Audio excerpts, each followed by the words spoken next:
Hello, I am Angela Willard in English 112. I am doing a critical final analysis review of Nanny McPhee that was released January the 26th of 2006. It was directed by Kirk Jones, the writer is Emma Thompson, and produced by Universal Studios.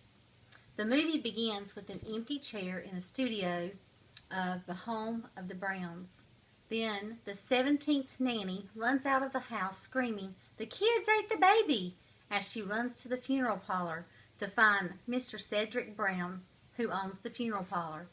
He runs back to the home to find the children eating turkey legs dressed in baby clothes. He is upset and tells the children he is going to the agency to get another nanny, but the agency has no other nanny to offer to Mr. Brown. As he leaves the agency, a magical voice comes through the mail hole saying, "What you need is Nanny McPhee. What you need is Nanny McPhee." While he is at the agency, the children are telling the servant their father spends no time with them. He is worried about finding a wife, and they think that she will use them as a slave. Cedric sits in his office talking to this empty chair of his deceased wife, asking what to do if he can't find a wife.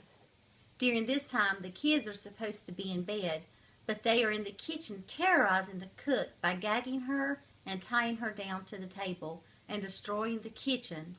The servant runs to Mr.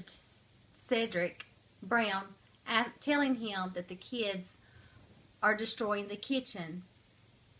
At that time, he hears an unexpected knock at the door.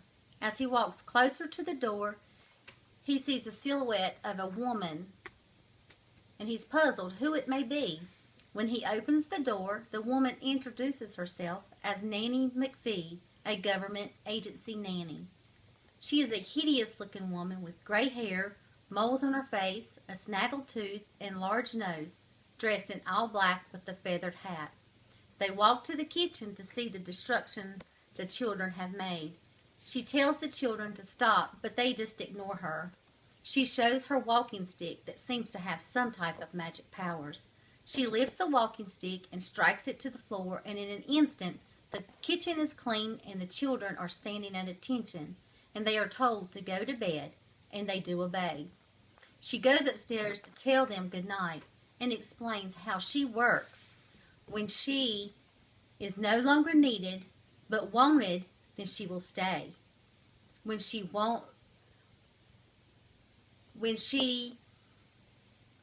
is wanted but no longer needed, then she will have to go.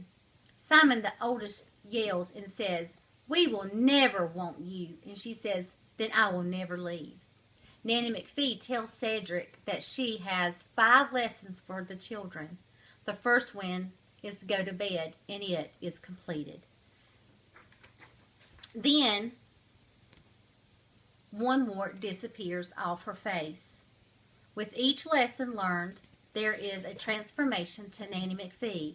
The children learn that the father is looking for a wife so he will not lose money from the very rich great aunt, Adeline. She has given Cedric one stipulation, that he must marry within a month, or no more money. Mr. Cedric finds a widow that the children do not like, Mrs. Quickly. So they play pranks on her, but Mr. Brown stops each prank, and it looks to Mrs. Quickly as if he is flirting with her. She accepts his proposal, and they plan a wedding. Will Cedric Brown marry Mrs. Quickly, or does he marry his true love, or is it too late? Will the children learn all they need from Nanny McPhee to turn into model children? Who is Nanny McPhee? I personally love this movie. This is a great movie for the whole family. It has great qualities, and it's a very engaging storyline, and has very funny scenes. It teaches children about respect, love, and family. It's a great learning tool for children. and is a great conversation starter for parents about how to treat others. I give this movie 5 stars and it highly recommend it to anyone. Thank you.